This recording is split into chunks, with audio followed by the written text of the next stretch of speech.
Well, good morning and thank you very much for joining us. I am Yori Folani. Hope we meet you well. My guest this morning is the Chief Executive Officer of LAWMA in Lagos State, Mr. Ibrahim Odumboni. There's a middle name, Adejuwon. Yes. Mr. Ibrahim Odumboni. He's the Chief Executive. In fact, today, let me just say congratulations, because today it is your second year as the CEO of LAWMA. So congratulations to you. Thank you very much. Thank you. And many more successful years to come. Thank you.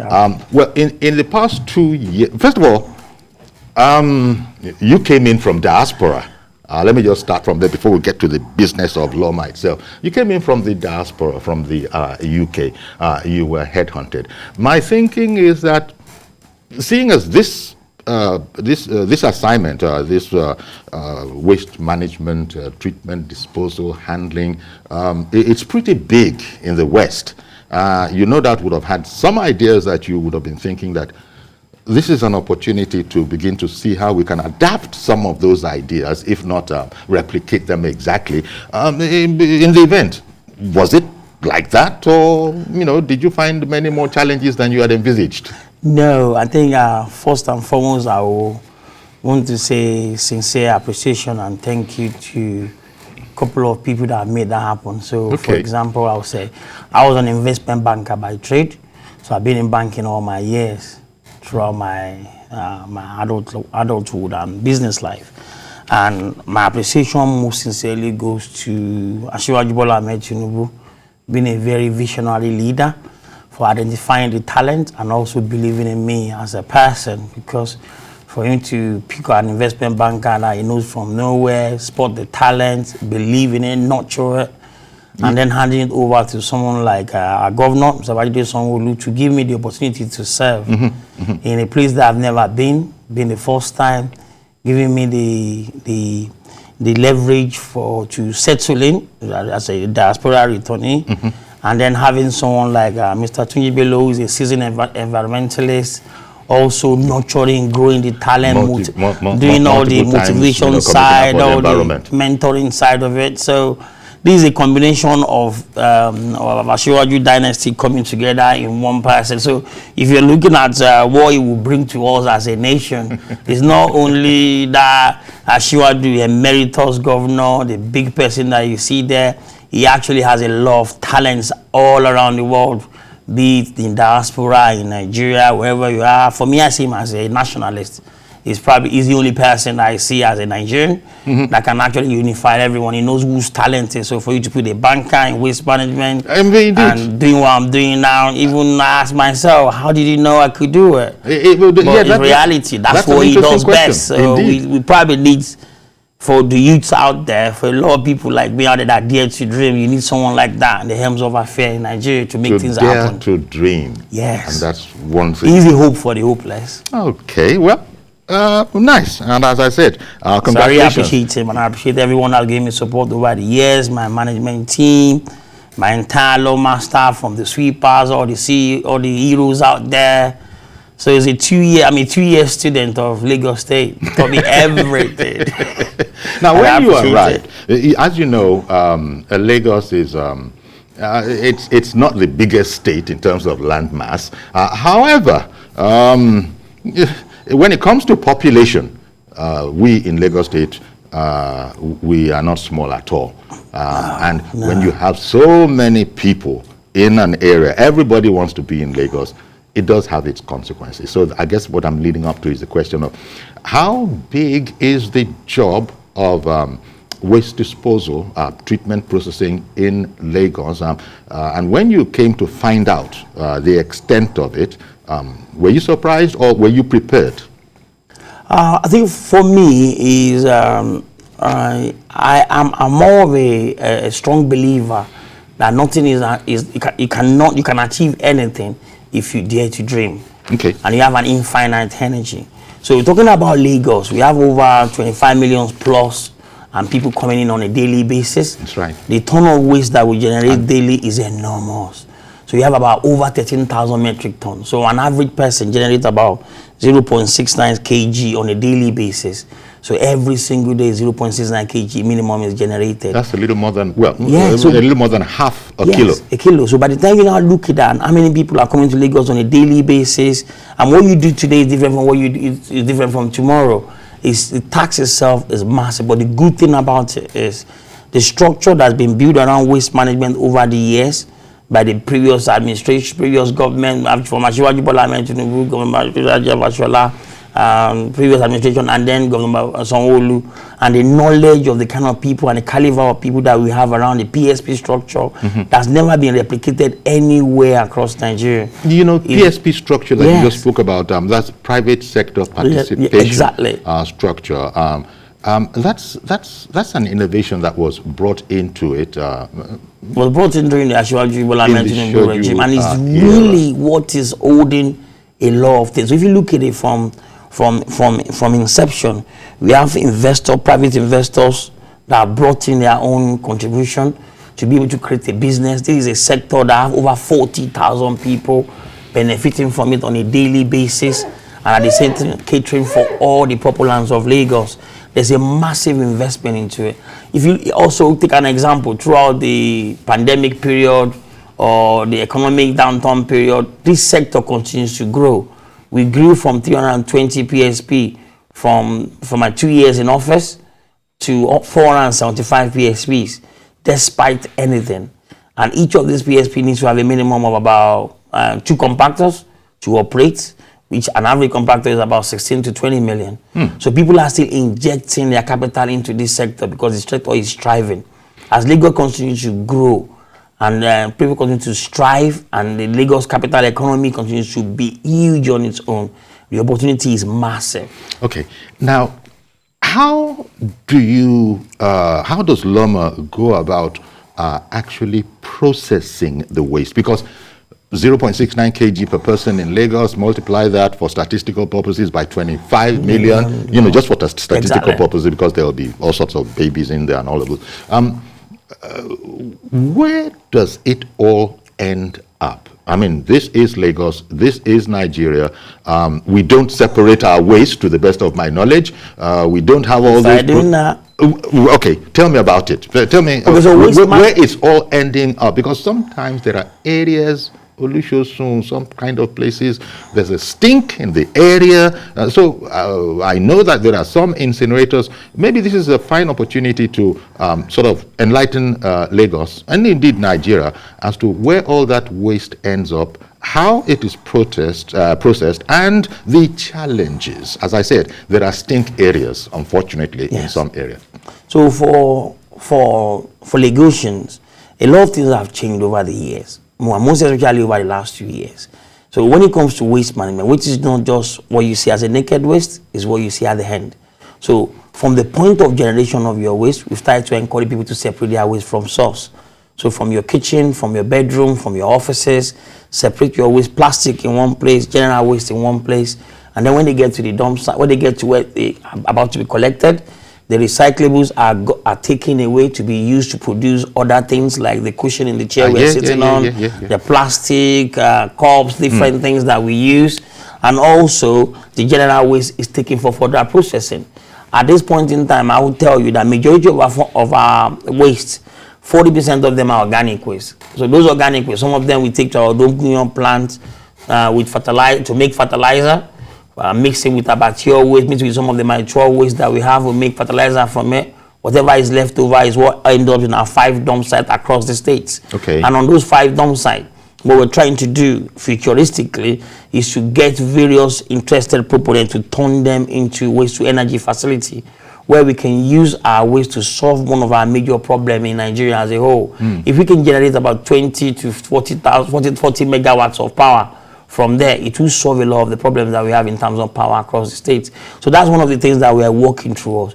And what we are also doing is to ensure that the waste that have been in those dump sites over the years are transformed. We're looking for a technology that will use new waste and old waste, not something that will use. Because I was going to bring technology into the mix. The technology is what we are bringing. So we brought a lot of technology into the system already. Now we're at a stage whereby we can measure what we're doing on a daily basis. And I'm quite confident that over 95% of what we are generating daily are being evacuated. But the key challenges we have is, at the moment, is attitudinal change of our people. Yeah, because I was going to ask how successful LAWMA has found the, shall we say, the enlightenment about separating wastes from source, because that's the thing that I was thinking we're going to have to catch up with. But you were encouraging when you said that. No, as a matter of fact, it is happening already. But I would just hazard a guess and say, even if it is happening, probably not as much or as well as you would want, because habits are hard to break, and that's where you got to. Yeah, what are you finding? I think there's a massive room for improvement, and the good news for us is we've started tackling it from bottom up. So, for example, one of the things that I was going to mention to you is we initiated what we call LAWMA Academy. And LAWMA Academy is the first waste management citadel of learning across sub-Saharan Africa. So there's never been something like that. It's like a school where you can go in there. It's in LAWMA. You go in there. You can do it online or physical. You thought about waste from beginning to the end. Because what I noticed is when I came as a banker coming into waste management, there's a lot of knowledge gap in terms of academic knowledge gap, but we have a lot of knowledgeable, experienced, practical environmentalists, naturalists, all in Lagos, who helps waste management, but we have to bring it all together. So I brought academic, finance, and practical together in one place and call it LAWMA Academy. And what we've done now is we partner with Subeb, and all our public primary schools in Lagos are teaching 30 minutes of waste management in their curriculum daily. Okay. And what that does to us is, over the years, I don't have to be going out there chasing someone for chucking a paper out or a bottle out, because they know what the right thing is, and then the society can police itself. And what that does for us, those kids can go home and ask mom and dad, why are we not using PSP? Why are you asking me to go and be throwing our waste in the drainage when it's raining? Why don't you have a bin in our house? They started to ask questions. Mom, do you know that this plastic, you can make money from it? Do you know that 1 kg of plastic is now 120 naira? Do you know that the plastic is money? We cannot just be chucking that out. It's causing traffic, it's causing blockages and co. So we have started to generate a lot of young advocates for ourselves. But a lot has to be done with our people generally. Individually, as adults, we really need to caution ourselves. As much as we do awareness, publicity, we go on different TV program, radio program, online, our sweepers out there are telling people to do the right thing. We are showing our face out there. People need to develop that habit of, you know what is wrong, you know what is right. Why will you move from your house, pick your waste, and take it to the next bus stop and drop it? Why? Why should you do that? Indeed, on a regular basis. I know it's an ongoing process, and I have the feeling that you're not going to relent in LAWMA till people get it. But many Lagosians will, I have seen instances where you're a bit disappointed in what people are doing. A driver in front of you, for instance, ideas that would be totally anathema in any other society, especially abroad. Whatever there you are, if it might be an orange, the peel, it might be groundnut, it might be the shells, and without any sense of embarrassment, this driver, and by which I don't mean paid driver, I mean he's driving a car, and it's a BAM car, and he, without any sense of embarrassment, just winds down his and chucks it right there on the street and goes away. Now, I'm not telling you anything new, but people will get it. Sometimes I wish I could just, get down and say, come on, you can't do that. But you know what it is. It can be quite frustrating because one knows, even before you started, there's a lot of this that the Yoruba would say, Oju Oshono fun eni. That kind of a thing. But our people, no doubt, we're working on it. We're working on it. In that connection, I suppose it's going to have to be a continuing exercise. But tell me about something I read, a blue box. You have a blue box initiative, and you're reviewing that. Tell me a bit about that and what it means. All right. So before I go into the blue expansion on what the blue box is, so just what you mentioned on people and their attitude on our roads. We've now recently partnered with Neighborhood Watch and also the MVVA, so that anyone that is caught using their car or doing any defacement of our environment in terms of environmental nuisance, because the governor has actually equipped them with cameras and co now. So whatever pictures they've taken as evidence, we use them against such a person in court of law. Okay. So if you are migrating waste out there and you're doing it and you think no one is seeing you, don't worry, the judgment they will come. Will come and get you when the right time comes, and then will be prosecuted and processed. That's good to know. So that's one of the things that we did. And this is because it's Lagos. Lagos is sort of leading in this regard. Yes. Same thing in a totally different context, perhaps with your driving life, your government, your driver license, all of MOT, that. and all those things. So everything is being unified. They don't bother you. A camera just, records the instance, and that's it. The smart city, so we're being smart in everything we're doing as well. Smarter and smarter by the day. So we're going to continue to use all the technologies we have to get things right. And the ask there is for our people to continue to caution each other to do the right thing. It's not when you get to the court of law that you start pleading for mercy. So let us all try to do what is best for us do the right thing the first time. Going on from the question on the blue box, so one of the most resounding initiatives that the administration of Governor Babajide Sanwo-Olu has brought to us in Lagos, and that sets the pace across Nigeria as a whole, is recycling. So I'll talk to you about that. So in recycling, on the 5th of September 2019, the Blue Box initiative was launched by Governor Babajide Sanwo-Olu, and at that point in time, we have 3 registered recyclers in Lagos, with less than 120 operative working in that sector. But I'm happy to tell you that that's now metamorphosed into what we call Lagos Recycle on the 16th of September 2020. And what that has done for us since that time is we've now seen that we have registered over 118 recyclers. We have over 6,000 people employed in that sector, making a living from it. The value chain of plastic has changed tremendously from 25 naira per kilogram at that point in time in 2019 to 120 naira per kilogram now. A lot of job opportunities have opened, a lot of businesses have come, a lot of foreign investors have come to Nigeria to create jobs and businesses across Nigeria. And I can tell you, a lot of things that are now being, this plastic that we see as a menace previously is now becoming a lot of resource thanks to the administration of Governor Babajide Sanwo-Olu. So what that is done for us, Blue Box metamorphosing from Blue Box to Lagos Recycle, has really opened a lot of doors out there that we believe that recycling on its own will continue to grow. And as we continue to see the progress that LAWMA is making in ensuring that 17% of whatever waste we generate are mainly plastic. And the reason why we need to pay attention to this plastic is a single bottle will spend 400 years if nothing is done about it. It's not biodegradable. So you have to ensure that you use it to do something else, or prove better, or find a way to break it down or change it. And that's why we are making that effort, we are making that move as well. The numbers you mentioned in terms of the personnel that need to come into the system that have made it better. Yes. Since the whole objective is to, the old slogan is still good, keep Lagos clean. Keep Lagos clean. It's still good. Are they enough? Are those numbers enough? It can never be enough, simply because you know that Lagos is always growing. So how many people enter Lagos per second? There's statistics to that.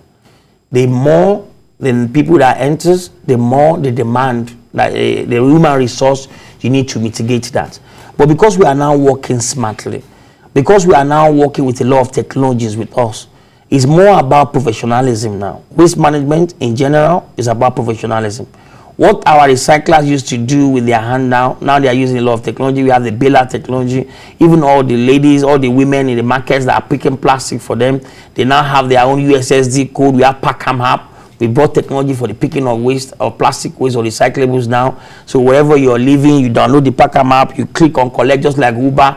Someone near to you come and collect it. So a lot of things being brought in to make it more slicker, faster, better, and more dynamic as well. So one thing I'm very confident of is if you look at our IT system in Lagos State, it's really moving so fast. And so we have a lot of knowledge. The other sectors are keying into that. It's like a Silicon Valley on its own, and it's developing rapidly, and that's going to help us in everything we do. I suppose the corporate bodies in Lagos are cooperating. I mean, exactly. Take TVC here, for instance. We separate, our waste. There are bins for glass bottles. There are bins for plastic bottles. And papers as well. And then papers and that kind of a thing. So from the 1st of April this year, we made it mandatory for all corporate organizations like yourself, companies like yourself, and organized estates in Lagos to start separating their waste from source. Very important that we pilot it from them before we roll it out to the entire state. And we've seen a lot of progress in that, in the sense that the turning your waste that we're taking to our landfill on a daily basis, we start to see a decrease in that, because that's the aim. We need to move away from the landfill structure. Exactly. And move to a way whereby our waste will come, they will disappear. They will disappear in the sense that they will disappear in that to be resource for us, or disappear in form of energy for us. That is the primary aim. And that's the goal of LAWMA and Ministry of Environment going forward.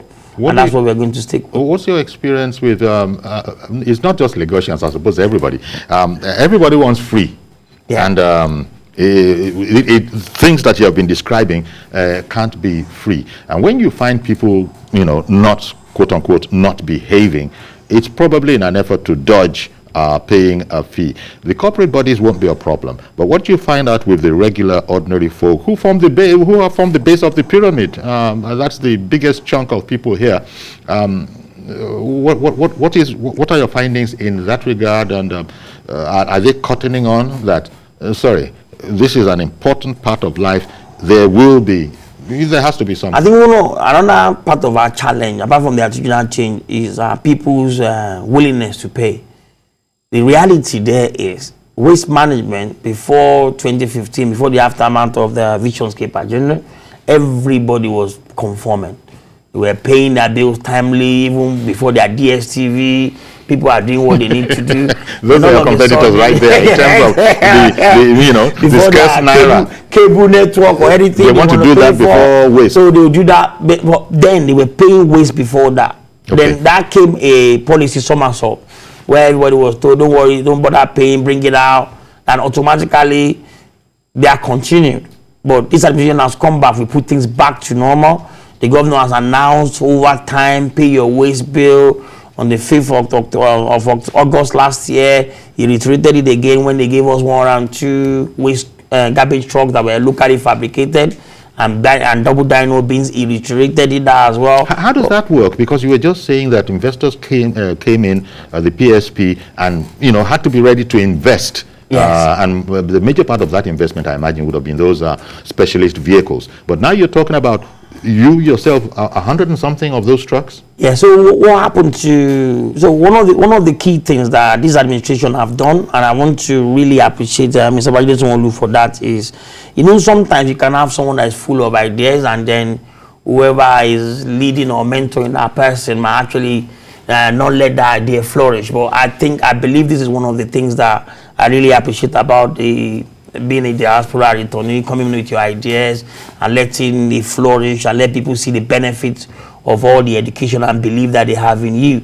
So I always believe that people talk about maintenance culture in Nigeria, maintenance culture. You cannot maintain what you don't create. That's my own small theory. If I create something, I can maintain it. If you give me something, I won't be able to maintain, because I don't know what are the hidden formulas in your creation of that particular object you are giving me. Okay. So what did we do? We designed our own compactors in LAWMA. I was involved from beginning to the end. I can tell you the thickness of the chassis. I'm not an engineer, but I was interested. Why should it be thicker? So that we carry wet waste in Lagos. So it has to be thicker than a normal compactor. Fine. So let's make it 4 mm thicker. Fine, let's do that. All right, let's make sure that the front of the trucks are higher by 3.5 feet, so that it doesn't go to dump site when it's raining and then it's muddy and it picks more. 3.5 inches? Or 3.5 feet. From the ground? From the ground. From the ground up? Yes. So to protect the engine and stuff like that. So up to the bumper? Yes. Something like a chassis? Yes, to the chassis. So we put a lot of attention to detail to what we were creating. So we created and designed a truck that's never been seen before. That when you take the waste, the water that is dropping is going to a container. It's not spoiling the road. I see, yeah. The drivers are not hanging. They are sleeping in one side and they are sitting down. The driver wants to take a rest. He can climb from the seat and then sleep for a couple of minutes. We designed everything, made it mechanical. things like injector previously, all the foreign imported ones. When you have an injector problem, you have to go and queue at Alaba and wait for 3 weeks to come.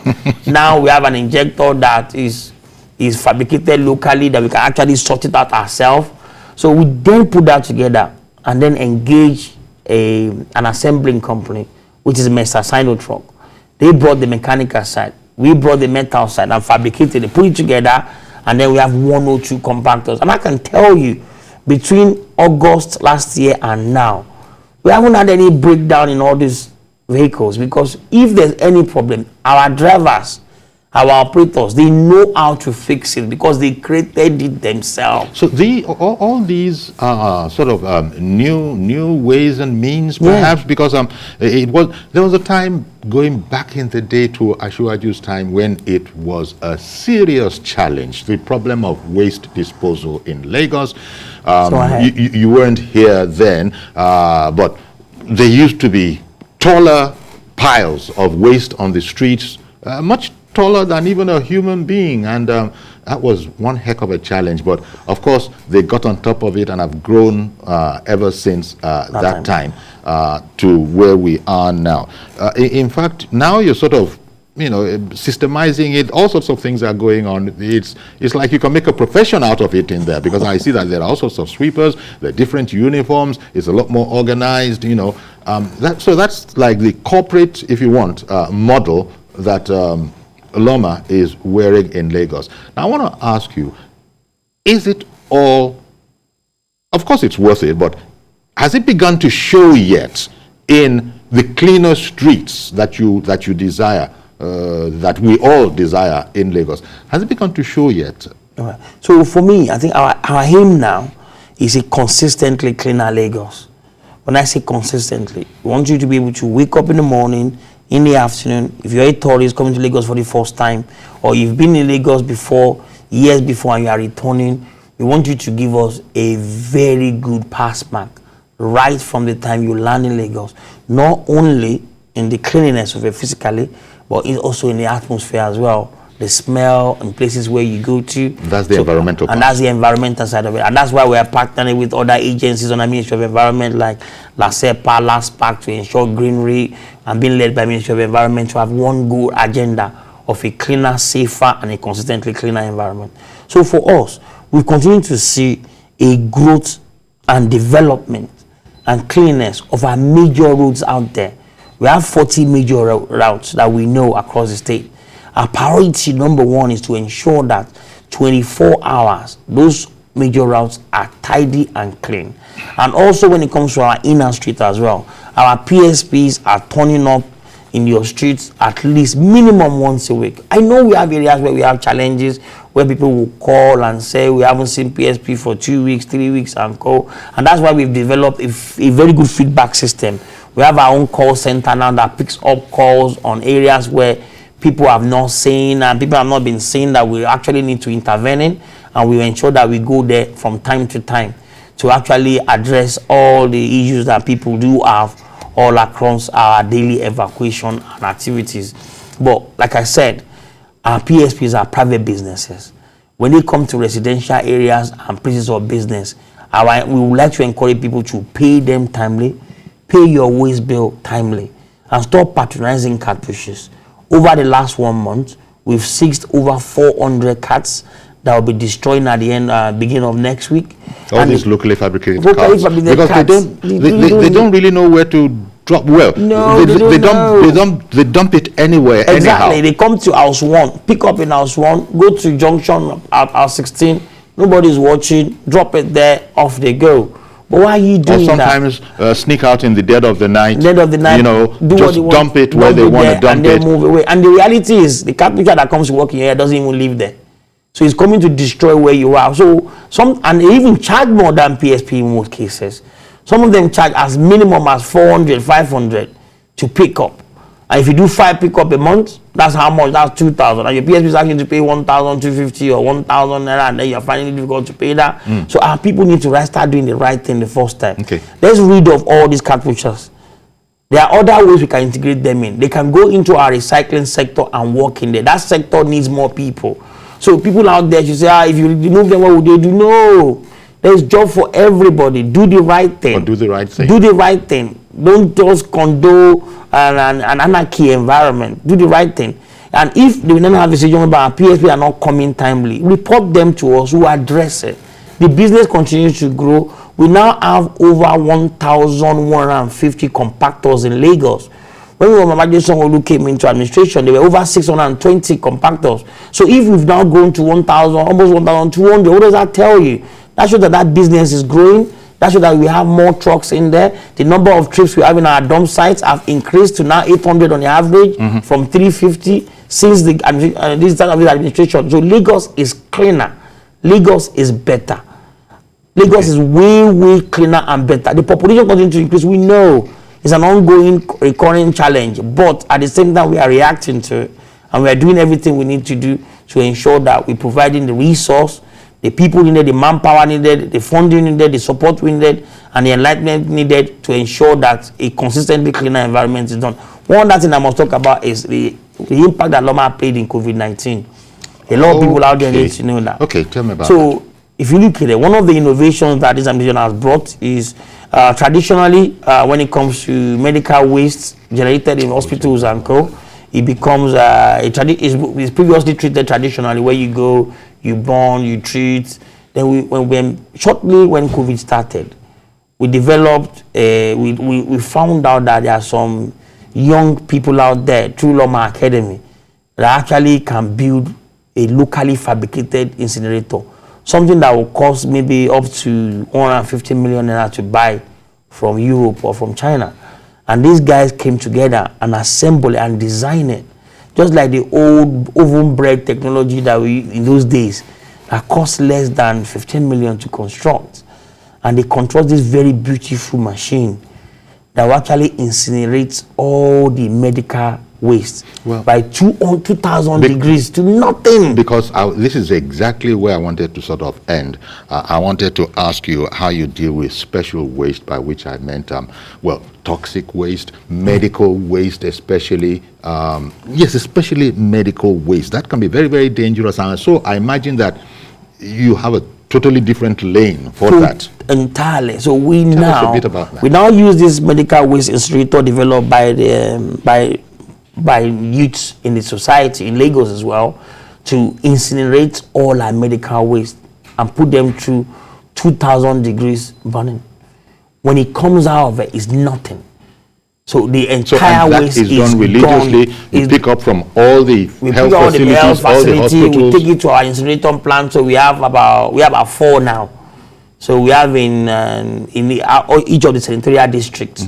So when people complain or observe that we haven't seen LAWMA in a few days, even if that is going on, and you said earlier that there's a reason, we understand that, we're on top of it, we're sorting that out. You can't afford that kind of a situation in a hospital or health facility. We can't, because if we don't do that, then COVID-19 will have spread more. So we incinerate everything. We incinerate everything. Every pathological waste that we have, we incinerate it. It's not that somebody will come in 200 years and say he did archaeology and he now dug up COVID again. It's all gone now. And we don't have, I imagine, too much of nucleic waste. I think when it comes to anything that has to do with all those pollutant or gaseous waste, LASEPA is doing a very good job in that. And we collaborate with them. So we also launched e-waste, which is one of the newest form of waste that we are now tackling. So LASEPA with the Ministry of Environment, we're doing a lot around that as well. So Lagosians should be rest assured that they're in safe hands under the leadership of Mr. Tunji Bello in the Ministry of Environment. Indeed. Thank you very much for coming along. Tunji Bello, as you say, he is, Mr. Environment, in Lagos, and has been so for quite long. Our toes. Exactly. So, well, thank you very much, Mr. Odumboni, and once again, congratulations on your second year, and I wish you just go from strength to strength. Thank you. We'll see you again and find out what the progress is, because it's all towards making Lagos safe by making Lagos clean. There's so many ways to make consistently cleaner. Thank you very much. Thank you. The Chief Executive of LAWMA. Thank you very much for coming on. Okay.